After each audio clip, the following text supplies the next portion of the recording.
always forget to press the button. Always. No, it's like, always. Yeah.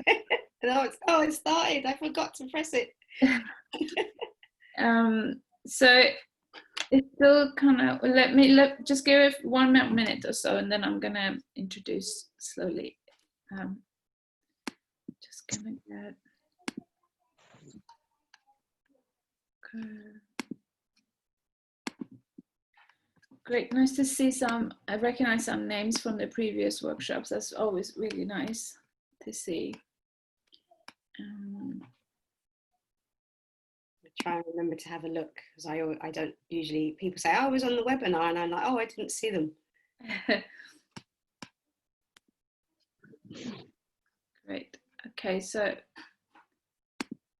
this is the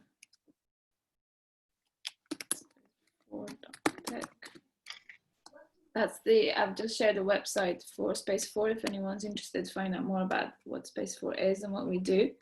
And if you're looking for co-working space or want to test one out in Finsbury Park, just get in touch with me.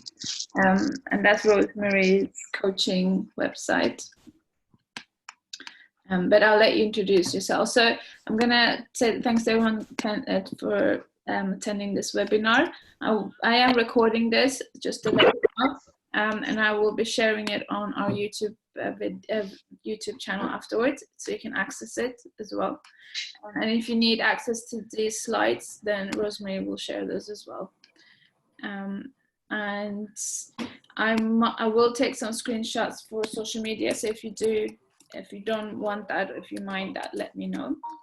Well, that's my email address if anyone got any questions. What else is there? Have I forgotten anything, Rosemary? I don't think I have. No, I think that's everything. You'll say it at the end, but we'll be sharing this on your YouTube channel as well. Yeah. Yeah, I'll share all those links. So I'll hand it over to you. Wonderful. Yeah. Thank you very much, and thank you everyone for joining us again. It's another, well, I don't know where you are if you're in London, but there's another beautiful day in London, so I expect a few people will choose to be outdoors rather than indoors or listening to us today.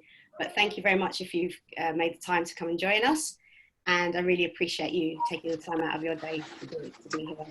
And if I could just ask everyone, if you're not already on mute, if I could ask you to mute. I've actually just been listening, and there was someone drilling earlier outside, so I'm really hoping they've finished for the day and that they've gone somewhere to have a quiet drink or have their dinner. But if you do hear any background noises from my end, can you just let me know so I can, I don't know, do something, move, I don't know, we'll figure it out. So thanks again, as I said, for joining us on developing your leadership skills. So this is actually the 4th in a series. I don't know if you've all been coming along for the series, or if this is your first time. So if it is your first time, a very warm welcome to me. I'm Rosemary Wilson. I'll explain who I am and what I do in a little bit. And yeah, this is the 4th in the series. The first one was on confidence building. Second was imposter syndrome. Third, emotional intelligence. And this one is on developing your leadership skills. So the idea is that it's a bit of it's about building blocks to nurturing your talent. That's my area of expertise, how you can nurture your talent, be more confident, get over the hurdles and barriers that stop you from either thriving in your career or taking the next step in your career. So that's just a little bit about me. My background is in fact in oil and gas. I spent over 20 years working in finance and then fintech and change management, implementing large-scale financial systems. I, of course, have also led teams. I've been a leader. I've been a subordinate. I've been part of a team. So this is a subject that is dear to my heart and I'm very passionate about. I appreciate there's going to be some experts here as well. And I will ask you maybe if you've got some experience that is helpful to everybody here, that you might be able to share some of your expertise or your perspectives as well. So I might be calling on you later on. So as I said, this is my background is in fintech, and I am now in the 2nd chapter of my career. I am the founder of Pragmatica Coaching, which is a coaching and training company. I am a speaker. I speak internationally. I'm a coach, I'm a mentor and a workshop facilitator. So this is my true passion. This is what I believe I was born to do, and I really, really love it, absolutely love it. I work mostly with women one-to-one, and as I said, my expertise areas around mindset and helping women to nurture their talent, to be more confident, to speak up and step up so that they thrive in what they do, or they take the next step in their career, whether it's within the organization they work, and sometimes it's beyond that. And I also work with organizations who are committed to investing in and nurturing their talent while supporting a culture of diversity and inclusion. So obviously I'm a Black woman, so that's very, very important to me. But that's just a little bit about me. Enough. I'm going to move on because this is about you. It's not about me. I've shared my contact details, my calendar in the chat box. So if you want to have a conversation with me about anything, please feel free to get in touch at a later date. I will also explain a little bit more about that later.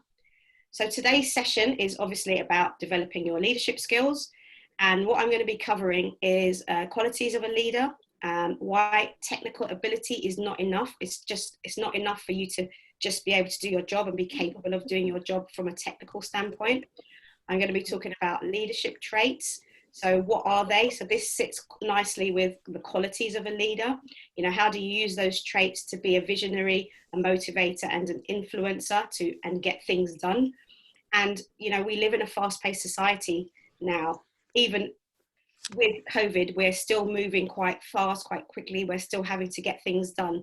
So how do you then use some of these traits to make decisions in dynamic, fast-paced situations and environments? And where should you begin? What should you be doing differently? And then I'll open up for a Q&A. But if I spark something in you, it might be a reminder of something, just please pop your question in the chat box, and I'll also be going through it as we go along. Maddie will be helping me.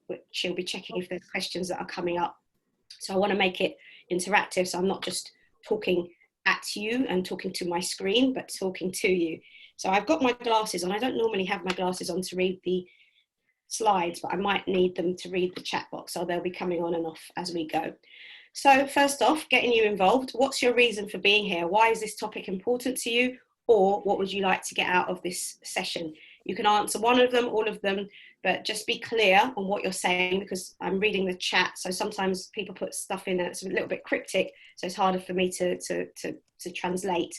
So just be clear on, you know, share with me why you've decided to take time out of your day to listen to this session. So what is in it for you, so that I can, if I'm not covering it, I will make sure that I look at that as I'm going through, or maybe answer a question at the end.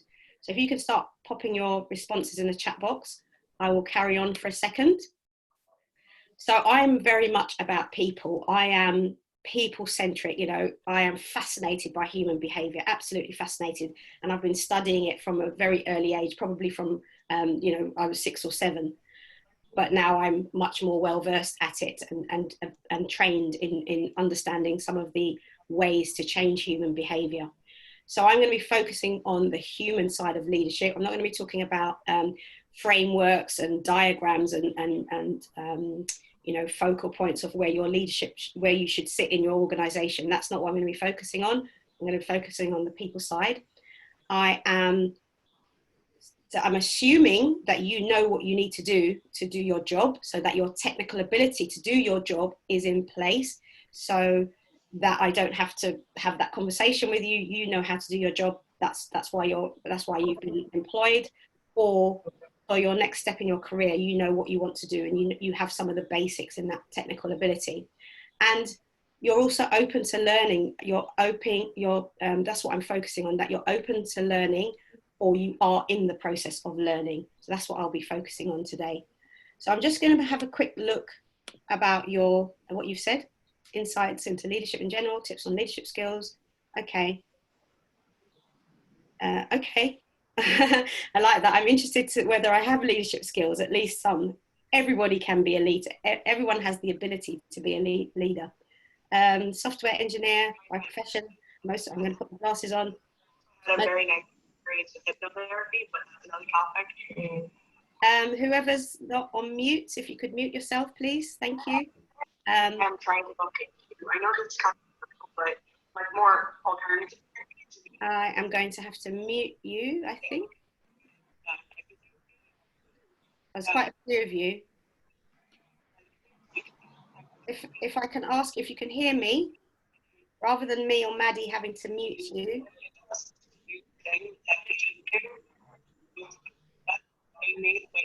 I will do that then. All right. Okay, we've muted everyone. So where were we? Software engineer, most of the time is spent behind the screens with hands-on work, but I do understand that communication skills are important, and I feel that I'm not a native English speaker. I am hesitant to speak it fluently and convey my ideas.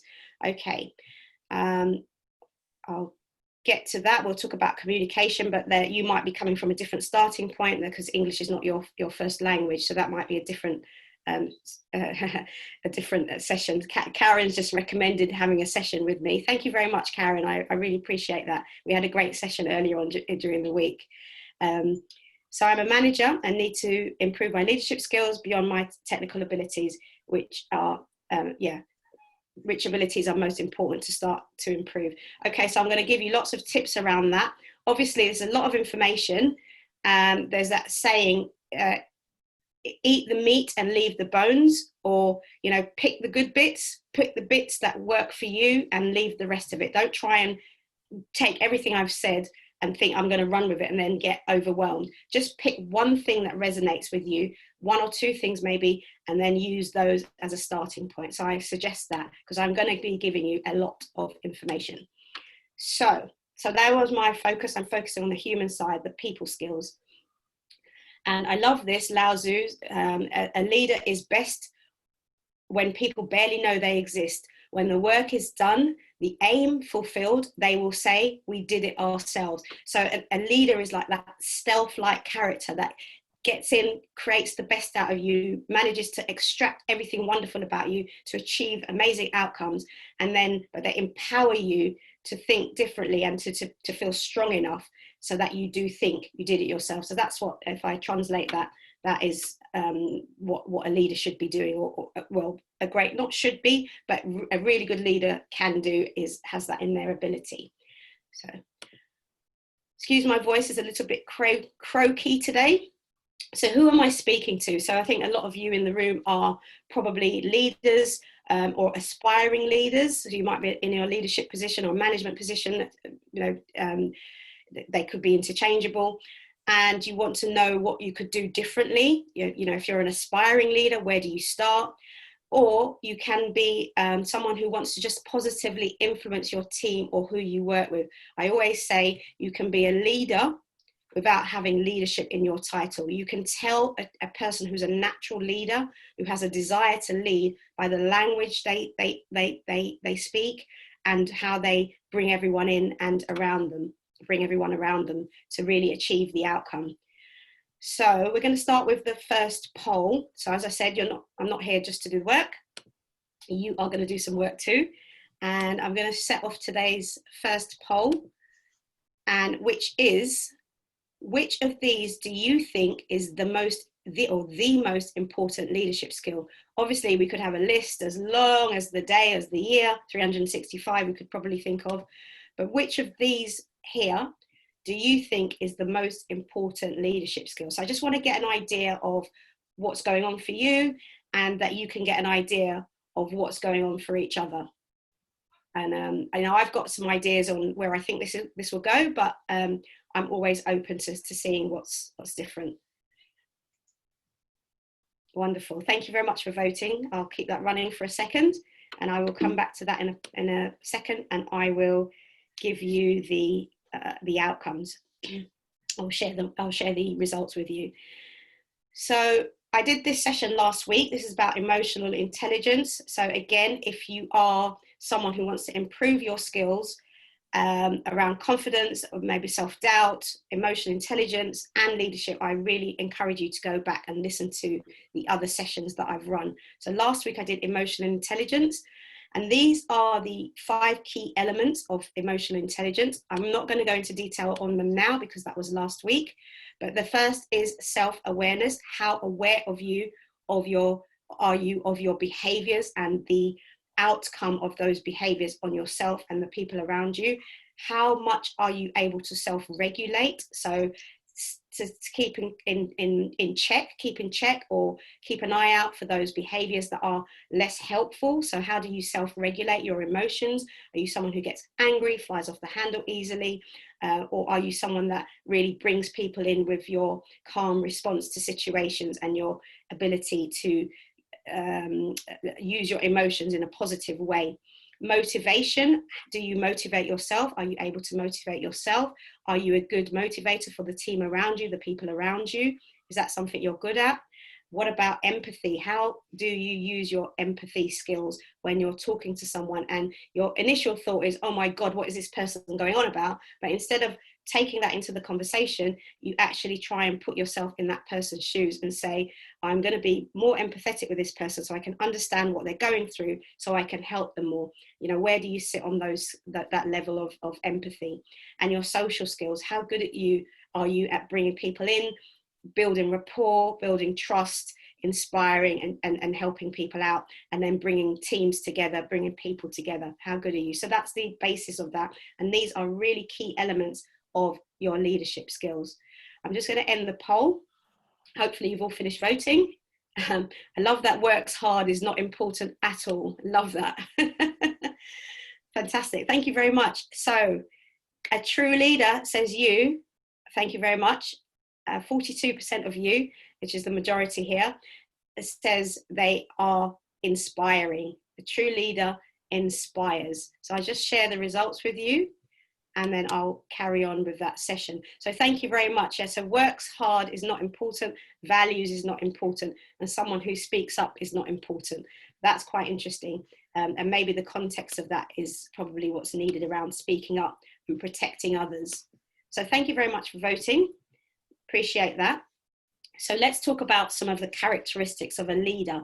So for me, again, and where I've, you know, it's just my experience, either being a leader, what I've seen works well, the people that have been my management team or led me, my CEOs, different types of leadership teams, these are the things that I believe have been the strongest and most powerful influences in everywhere I've been, everywhere I've worked, and I've got a long career, I've been working a long time, I'm older than I look. So these are the things that I think are very powerful. So your ego is left at the door. So for me in leadership, there is no room for arrogance. I'll leave it at that. It's that simple.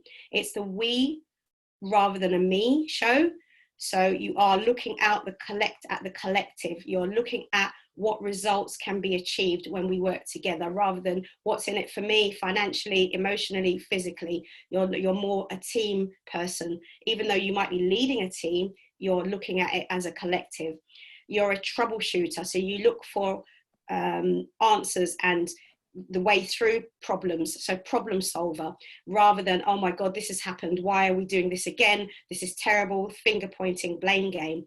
You are also someone who speaks up, so you speak up and speak out when something is not quite right, but you're also someone who backs their team. So rather than having mud slung at your team members, you are someone who speaks up when something isn't right. And that takes great courage to do that. So when I said speaks up in the, which is most important, that is what I was referring to, someone who speaks up for and on behalf of others and self. Someone who's solution focused, again, like you're a troubleshooter, you're a problem solver. And this, a true leader, for me, doesn't wait to be appointed. They don't wait for someone to give them the nod, yes, you're okay, you can be a leader. They start showing their leadership skills way before they're appointed as a leader. You can be a leader without having a leadership in your title. And I can tell you, when I go out, I listen to people, I can hear the language, oh, that's a potential, that's an aspiring leader, that's a great natural leader, that person is leading, but perhaps they need to work on X, Y, and Z. I can just hear the language. It's just inherent in me and what I do now. So your technical ability, there was someone there that said, I can't remember the name, but someone there that said about, you know, they're good at their technical abilities, but they want to learn more about their leadership skills. So for me, I've been in so many in roles where people have been really good at their job, so they have great skills, and they somehow managed to climb the ranks. They've been in the right, you know, it's the right time, the right place, and they're awarded management and leadership positions, or team lead, those sorts of things.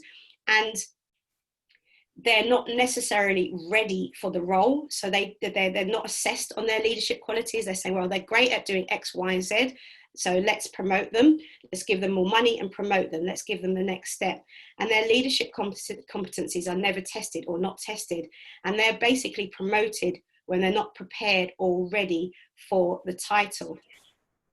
I'm all about taking opportunities, grab it. So don't wait until you're ready. So I am big on that, but not when it is about taking down, when it's not in the best interest of the people around you. So if you are promoted to lead a team and you're not ready, and then you start mismanaging, or something's going wrong with the team, or it doesn't feel right, or people are getting upset because of the way you're leading them, quite rightly so, then I don't believe that that's the step that should happen.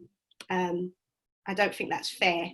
So I'm just going to mute a couple of people. Aaron, can you keep your microphone on mute, please? Aaron, A-R-U-N, if you could keep muted, that would be great. Thanks, because that's the second time I had to do that. Thanks very much.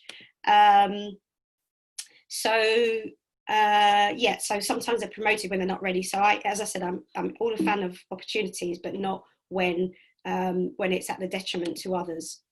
So moving on from the characteristics, so traits is the same word, but here is a broader scope of what your leadership traits look like. So you're someone who takes action, ownership, and responsibility. You're not a finger pointer, you're not a blame. So as what I just did just there, you're not pointing it out.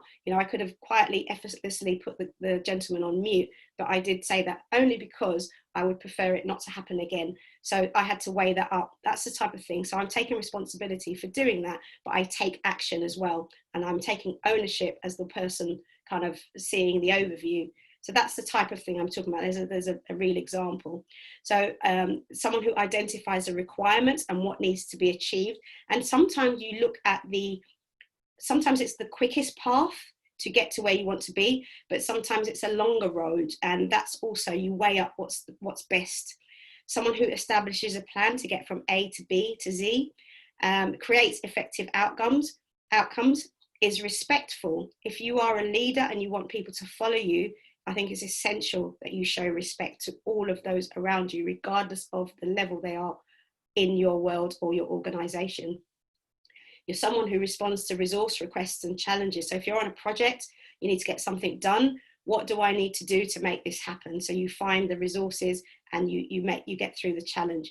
You're someone who makes decisions in a dynamic environment. So fast-paced environment. You are someone who is able to make a decision. It's not always the right decision, but it's probably the best decision in the situation, the best decision for the best outcome, given what you've got, given the either information you've got, the resources you've got. So you just make the best decisions.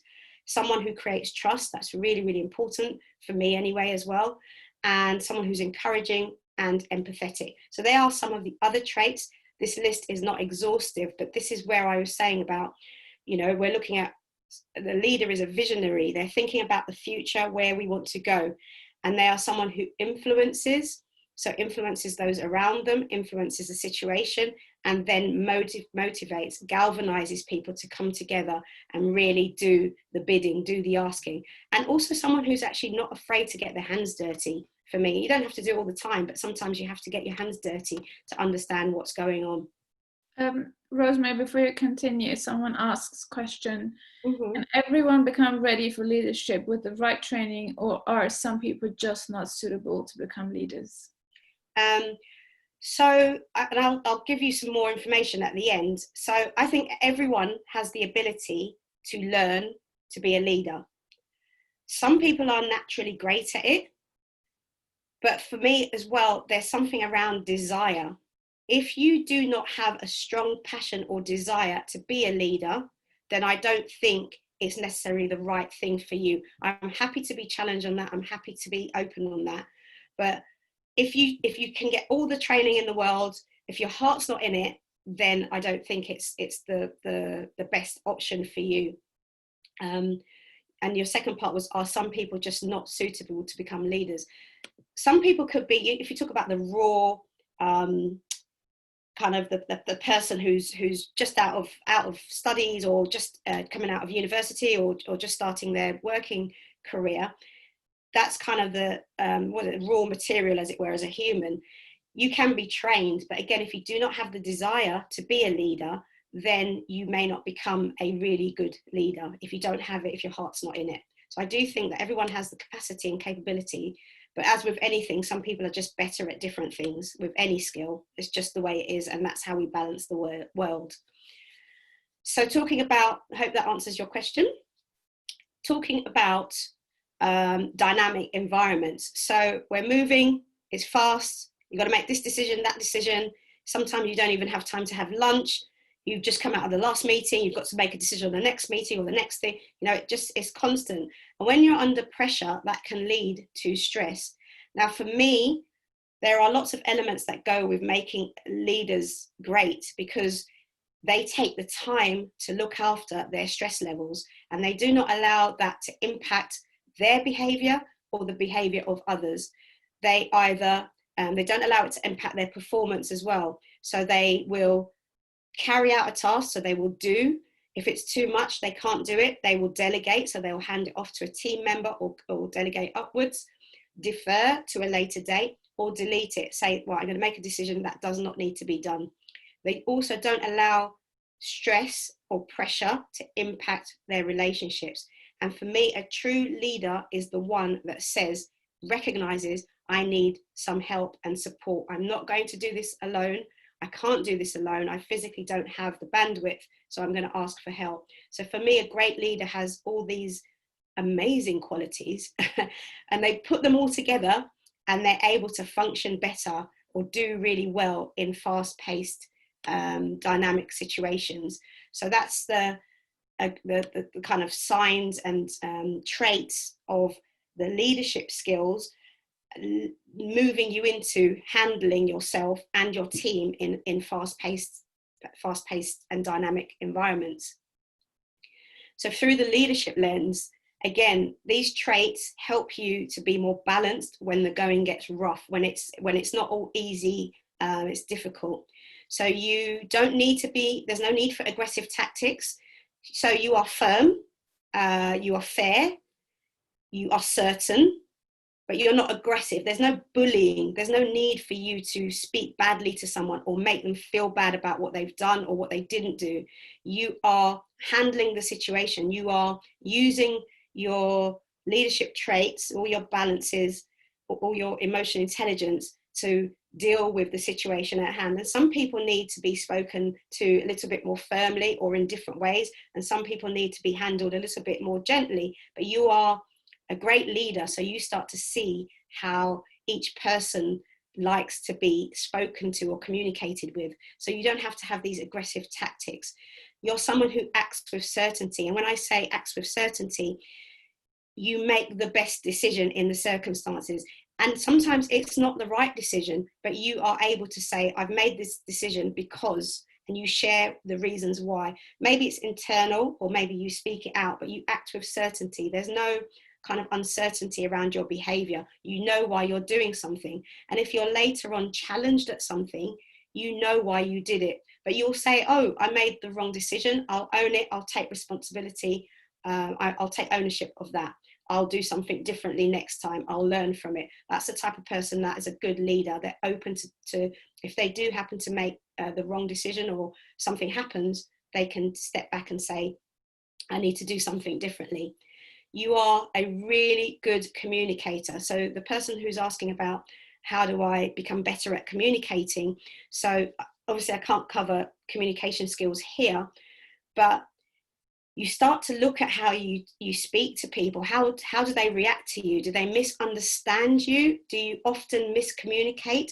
Are you clear in what you're saying? You can look at the person. If they look confused, do you clarify? So you start reading body language, cues that come out of, physical cues, what comes out of someone's mouth, and you start reading what's going on for them. You don't make assumptions. You ask questions to be clear.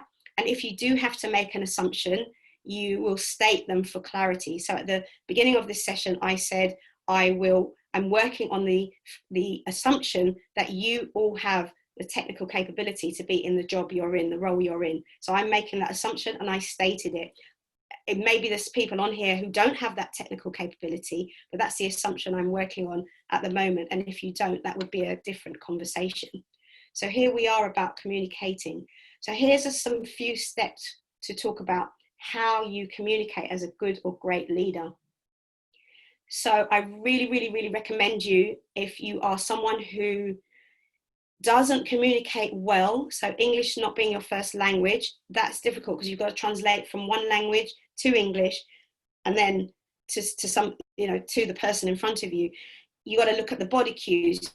There could be cultural differences. So that's a little bit more difficult than when you're speaking in your own language. But, with time, over time, you can get better. So I encourage active listening, where you listen to the person around you, not just what they're saying, but you look at everything that's going on for them, the body language, you look at the cues, the signs of their behavior. So if you ask them a question and they say, I'm really having a good time, that's really obvious, but it's clear they're not. So you start looking at those cues. But active listening is about listening to really tune into that person, not just listening to respond. That is a really, really key element of communication and dialogue. So really important. Someone who's a good leader as well is very inclusive. They can see a group of people in front of them and they will recognize different personality types. So you get some people that are really vocal, really speak up, me, no, I've got so much to say. And then you've got the quieter people. So that leader says, welcome to the quieter person. Susan, what do you think on this? Or if you can see them visibly not wanting to contribute to the conversation, you would perhaps have a conversation with them afterwards. I noticed that you looked like you wanted to say something. What did you think? So you really make space for everybody at the table. You're inclusive in your dialogue and your behaviors about what's going on in the room. And again, part of the communication piece, you are careful with your language. There's no blame culture. You're not out to make people feel bad. If you do have to have strong words with someone, they are firm but fair. There's no blame culture. You're thinking about the future. You're thinking about moving on. So this has happened. It's sunk. It's gone. But what can we do to improve the situation going forward? You're not hung up on, well, I told him to do that, I told her to do that, and they didn't do it. That's really annoying, because now you're spending your energy being annoyed by something that's already gone that you can't do anything about. So you're looking at the future. So if someone's done something differently than what you've asked them to do, then you can start saying, well, what would I need to say to that person? What dialogue or conversation do we need to have so that this doesn't happen in the future, or we can work together to get the best outcome? That's the kind of language and behavior and attitude that you want to start thinking about. You're open for discussing any areas of improvement. You're also very encouraging, because you want people to do well around you, and the people that are listening to you, they want to do well for themselves and for you as a good leader. They want you to be proud of them, almost, if you will, almost like a good teacher-student relationship. So those are the things that I encourage you to have a look at with yourself. A good leader, a great leader, fosters trust. So you won't hear that person speaking badly of someone else, even when they think their mic is switched off, even when it's all quiet. You won't hear someone speaking badly of someone else. They won't be disrespecting someone. They won't go behind someone else's back and speak badly of them. And I think one of the things that I often got frustrated with when I was working in the corporate world, and I guess this happens everywhere, I used to have a manager that we'd have a conference call, and they would mute the conference, and in the room they would start speaking about the person that was on the other side of the telephone line, or the conference call line, speaking badly or derogatorily about them. That's a hard word. But I don't think that's fair, because that person can't defend themselves, and that leader is trying to gain brownie points by the people in the room. I don't think that's fair, and that speaks to me, that spoke volumes to me about what type of person and what type of leader that is. So that's not particularly someone that I would greatly respect or want to have in my leadership team. So yes, we do slip up because we're not perfect. And I'm not talking about being perfect. I'm talking about getting better every day at what you do and how you do it. If you just keep practicing, you will get better. So effective leadership and outcomes. So I'm talking about dynamic environments, making decisions in dynamic situations. So all those traits that I've been leading up to you, they're almost like you can see them as building blocks that help you to make decisions in difficult situations. So first, you would identify what's needed in your fast-paced, fast-moving environment. You say, well, we can't have all of these things at once, or you make a decision about, prioritizing what is needed. It's moving so fast. I'm only one person, or we're only a team of 6. We only have so much capacity. What's needed? What's a priority? That's the kind of language that you make in a dynamic environment. And then you start influencing and motivating the team and the people around you to start taking action for implementing what's needed in that fast-paced society environment without putting an immense amount of pressure on them. Sometimes you have to put a bit more pressure on, but not to the point where they're at breaking point. Because remember, you want the best outcome, and that's a balancing act. You want the best outcome for the organization you work in, or who you're working with, the team you're working with. And the best outcome doesn't always look like the goal. The best outcome looks like a balance of the goal, how people are feeling, how much stress they're under or not, how much pressure they're doing, how many hours they're doing. So it's a balance. So you've got to somehow try and leverage all of that as part of your best outcome. And that's how you make good decisions in dynamic, fast-paced environments. So how do you lead? Where do you begin? So I'm quite interested if there are some people on the call who are leaders already, or they're in leadership positions, whether it's in their job title, or they're part of a team, or they're starting up, or you could even be doing it in a kind of a personal environment. So you've got a group of people or friends that you're setting up a club or a hobby. Those types, they're all leaders because you're moving towards a kind of a bigger outcome. So I'm interested to hear from some of the leaders here on the topic of what you do, or how you implement some of the behaviors that I'm talking about, or maybe you've got a different slant on it. So where do you begin? Oops, jumped ahead there. So I said the person that asked about, is it everybody that can be a leader, or just some people not trainable? Where do you begin? Do you have a desire to be a leader? And I think that's quite important, because if you don't really have the desire, because you're just doing it because everybody else wants you to, then I don't think you'll enjoy it, and therefore you might not particularly be a great leader. You'll be a better leader if you have a desire.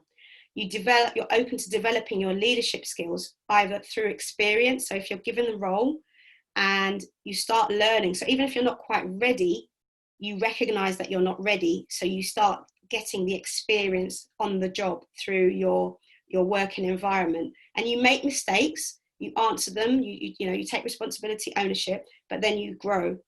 Leadership training is great. It's brilliant because you get some of the kind of structured approach about leadership, the frameworks.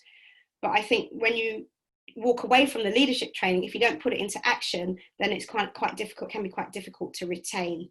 So leadership coaching is very powerful because you change when you're being coached, you implement different strategies into your environment. And obviously mentorship is powerful because you're on the job, you get someone who is doing what you want to do, either in your organization or outside of it, who will help you to grow.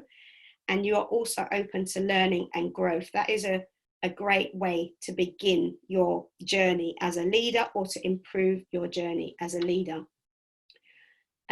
Look at your skills. What are you good at? What are your strengths? What do you want to change? I didn't put weaknesses there. I put, what do you want to change or improve? What do you want to get better at? Either your strengths, do you want to improve something, or do you want to change and improve something when it comes to something that you're not good at?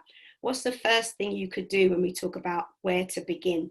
So you're on this call, you're listening to what I'm saying, you're either thinking, oh, she's talking a load of whatever, but I've got an idea, I'm going to do something great. So what's the first thing you could do? So if you're not buying into what I'm saying here now, maybe I've sparked something in your head that you could do differently. And essentially, before you even start on that journey, feedback. So if you are an aspiring leader, if you are already a leader, you should be asking for feedback anyway. When I did my coaching certification, one of the things I had to do was ask my immediate environment, my circle, is a list of questions about how they perceived me. And I asked a varied group of people. I didn't ask people that were all like me, because I would have got the result of what I wanted. So I asked a few people who didn't know, who knew me quite well, but knew me in different circumstances.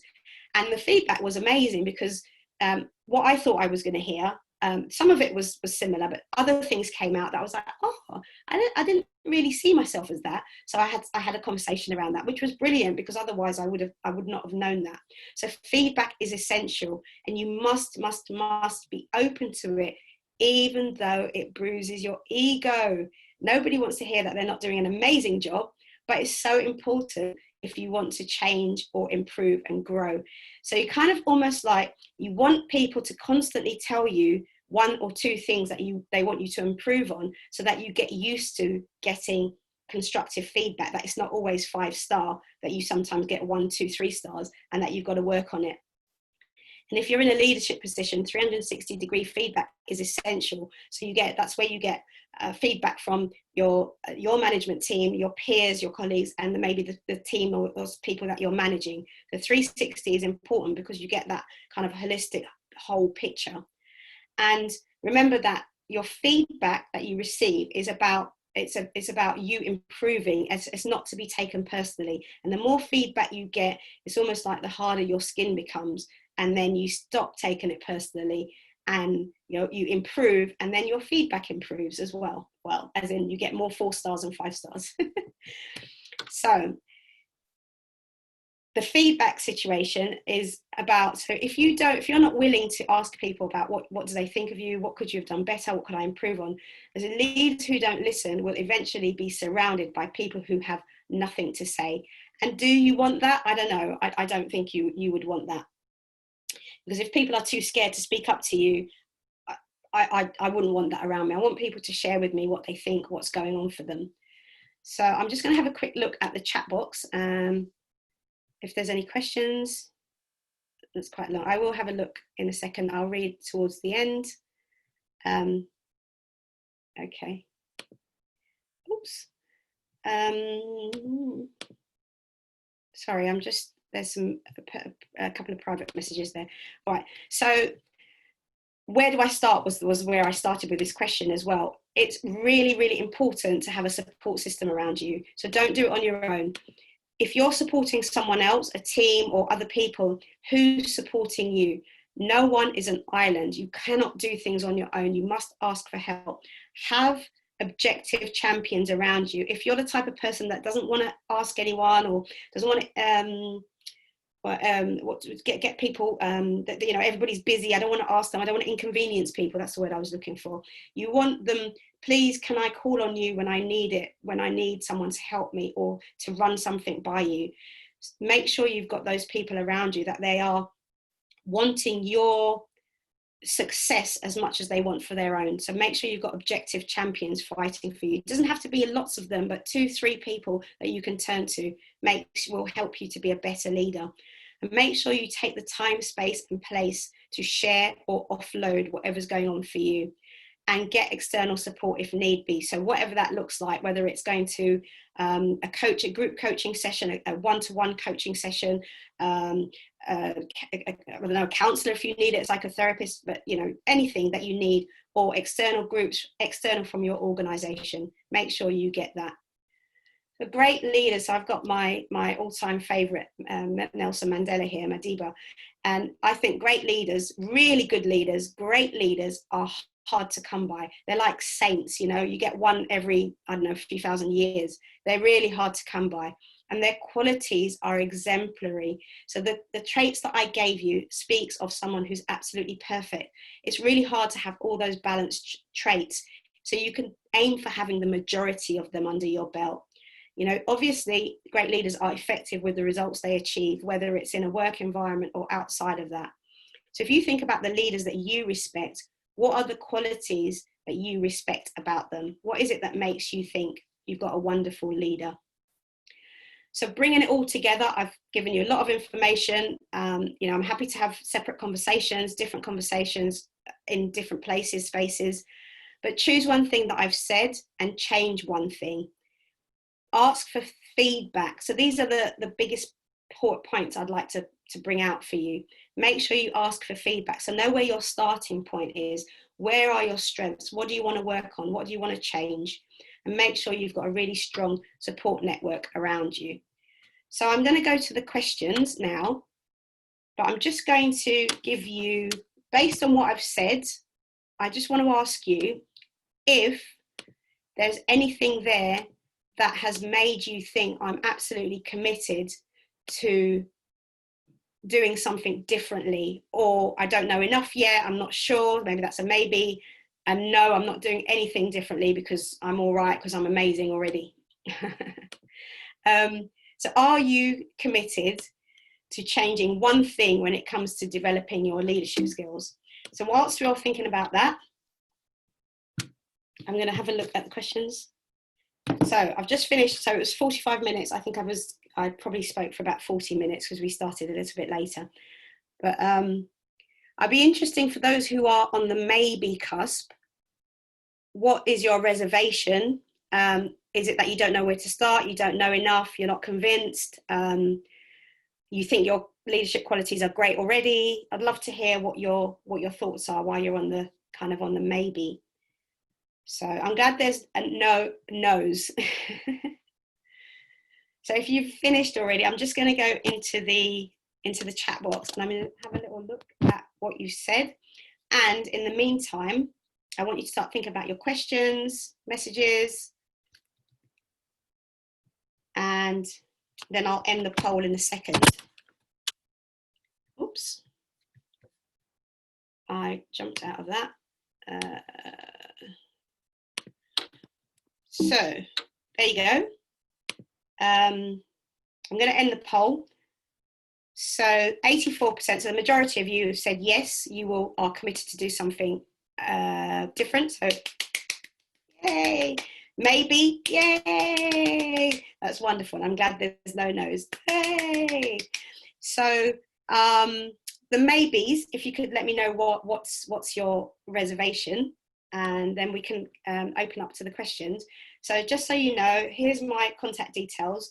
Contact me, I live on LinkedIn mostly, so if you want to continue this conversation, you want to have a chat about something I said or something you didn't agree with, or just give me some feedback, connect with me on LinkedIn. Just let me know that you've come from here, and so that I know where the connection requests come from, or send me a message when you send the connection request. And I think I shared it already, but there's a link to my calendar. So if you want to have something more specific about your specific problem or challenge or what you want to do differently, just so you know, it is free. I've had a few people when I've had previous sessions, they thought they had to pay. So it is free. It's 30 minutes with me.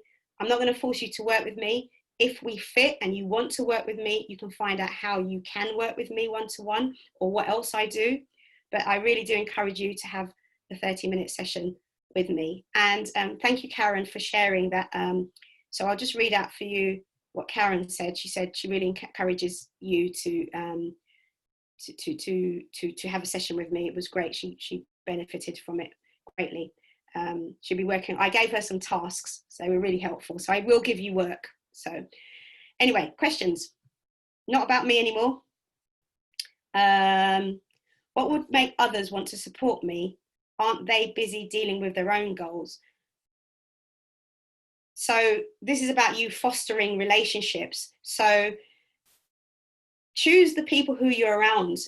The people who are around you, when you ask them for help, they will generally offer their help and guidance. If you're surrounded by people who are not interested in you and they're only thinking about what's in it for themselves, maybe you need to think about the circles you're in or who you're trusting or wanting and asking questions to.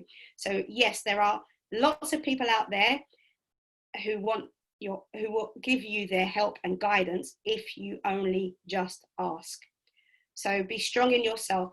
And maybe it says a lot about you if someone asks you for help. Are you someone who's willing to help them? So maybe have a look at what you're attracting. Are you someone who says, no, I can't help you? Or you're someone who's helpful? Hope that answers your question, Safa.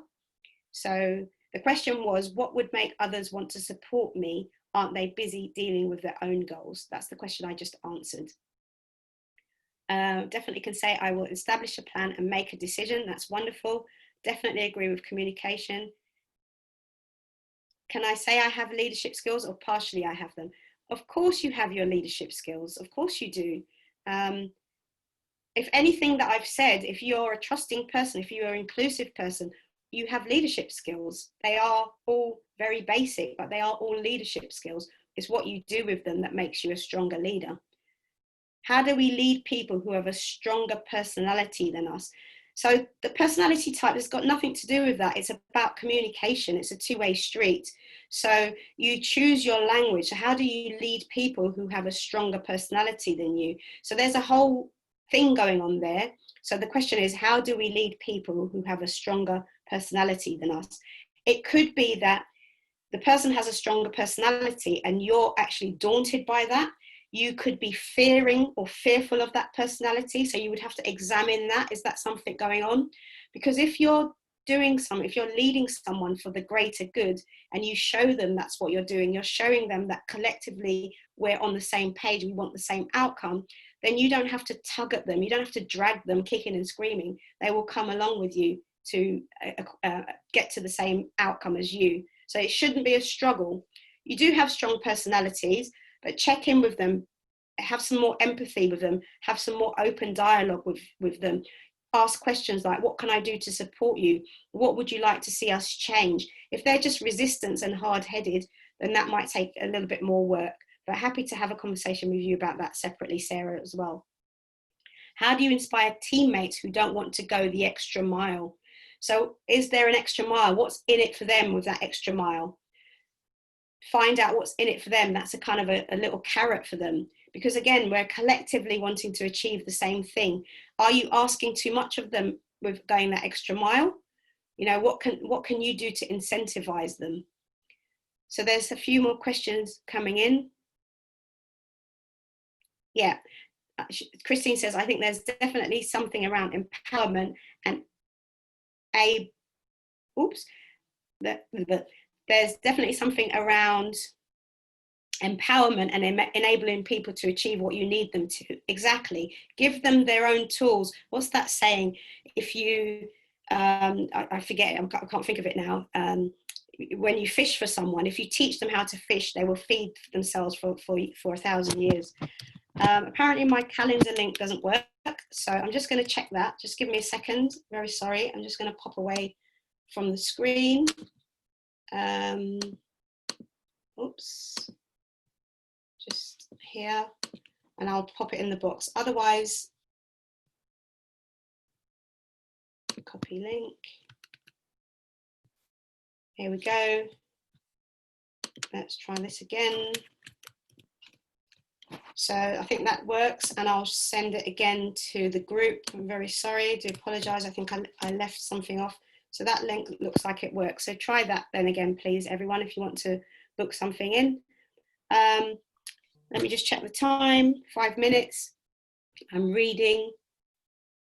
Yeah, so that was Julia, I've answered you. So this one is, I struggle sometimes as a leader between the line between having an individual approach to those in my team based on their personality skill level. However, it can feel like being unfair. What is a good way to be fair and to treat people like individuals? So I struggle sometimes as a leader between having an individual approach. Again, it's about your collective goals.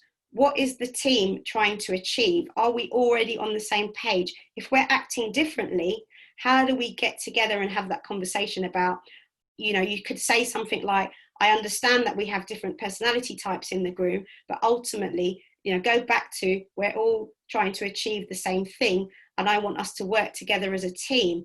And this is my language of communication. How would you like me to communicate with you? Something like that. So you kind of get a feel for what's going on for them. It is about communication, asking questions, listening to them, being curious, adjusting, adapting. And sometimes it can be, it's a steady journey of change. It can't be necessarily that big bang approach. If it's a simple issue, then it can be change or simple challenge. But you can have a conversation with them, and just what I just said there with having a collective conversation. You know, we wanting to get to the same result. How can we do something differently? Or you could have a conversation with each person separately and just find out what's going on for them. You know, sometimes humans are strange. We are harboring resentments. We don't like you because you used to be on my level and now you're my manager. You know, there's lots of things that can be going on behind the scenes, but without exploring and asking questions, you can't get to the heart of what's going on. So that's really, really important. Yeah, every aspect of a leader. So Javira, I don't know if I'm pronouncing your name. I think every aspect of a great leader is that she takes responsibility. If one does not like taking responsibility, has a laid back personality, then they won't desire and won't become a leader at all. So there's a different space around that, but being a leader is about taking responsibility and being a leader. So I hope I've answered everybody's questions. There's a lot going in. The chat box is on fire again. Can we get the slides? Yes, I'll share the slides with you. I'll share them with Maddie, and she will share them with you. She has the attendee list. Right, I hope I've answered everyone's question. I'm going to stop talking now, and I'm going to let Maddie back in. Thanks. I thought it was brilliant. It just got me thinking, because I used to run a team of 12, 15 people a few years back. And I think the only thing that really worked well was because for some weird reason, I had this ability to recognize what they were good at. And I just kind of got them to do that. And it worked really well. We worked together for years. But I think every time I did try to force people to do things they didn't like or didn't know how to, it always backfired somehow. But I mean, obviously, leaders also train. So we had lots of training sessions, you know, to try to get there. But yeah, it's great. I miss it. I haven't run a team for years, but I would love to get back into it. Yeah, it's quite important, because I think also what I find is that people think that being a leader, that they'll ask people to do this and it will just get done, and they don't think about the journey, and that sometimes it's going to be difficult and sometimes it's going to be really easy. But the main thing is you're not trying to force people to do things. You want everybody to be an adult and collectively come along with you on that journey. Yeah. And sometimes they're in the wrong place, which can be also a hard decision to come to for you and the other person. Sometimes that's not the role they should be in, which is a difficult conversation. Yeah. But yeah, thank you for sharing that, Maddie. That makes sense. Absolutely. Maybe you'll get back into leadership. Yeah, who knows, I might. But yeah, I think that was brilliant. Thank you everyone for attending. I think we've kind of got, it's literally spot on. I will share this on Space4 YouTube channel if you want to access it. And the slides, so if you send them to me, then I can also share them across if anyone wants the slides. So yeah, thank you very much everyone for attending as well. I just wanted to say that. Thanks for coming. And I know I talk fast again, but I've always got a lot of information to share. It's good. I mean, it's really nice to listen to your voice, so it's all good that you can speak for as long as you want. But I'm gonna say bye to everyone, and I'm gonna end this. So if anyone's got anything to say, just get back in touch with us. Yeah. And thank you, everyone. Love to hear from you. Thank you. Yeah. Bye. Bye. Nice to see you all. Yeah. Bye. Bye-bye.